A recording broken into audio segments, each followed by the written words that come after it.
চলেন আমরা মামারা কিছু প্রশ্ন করি। ভালো আছে? জি। আপনারা কিছু প্রশ্ন করি, যদি কিছু মনে না করেন। কোন? ধরুন আপনি আর আমি এক জঙ্গলে আছি, হুম। আমার একটা আপেল পাইছি, দুজনে মিল্লা পাইছি মাটির মধ্যে, কেটা খাইবো? আন্নে পাইছো না নেই কাইন? দুজনে মিল্লা পাইছি, কেটা খাইবো? এখন আমনে খায় লাইন। আমি কেটাম। হুম। আচ্ছা ধরুন আটটাছি সামনে একটা পানির ঝর্ণা পাইছি, পানি যে কোনো একজনে খাইতে পারবো, কেটা খাইবো? আপেলটা আন্নে খাইছুন, পানিটাও আপনি খায় লাইন। আমি কেটাম।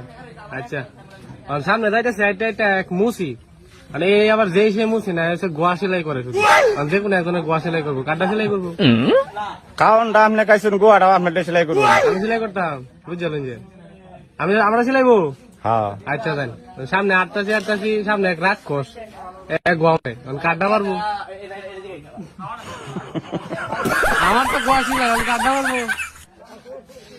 খালি তো আমি এটা মাছ কাটছি, মাছ কাটছি বাবা।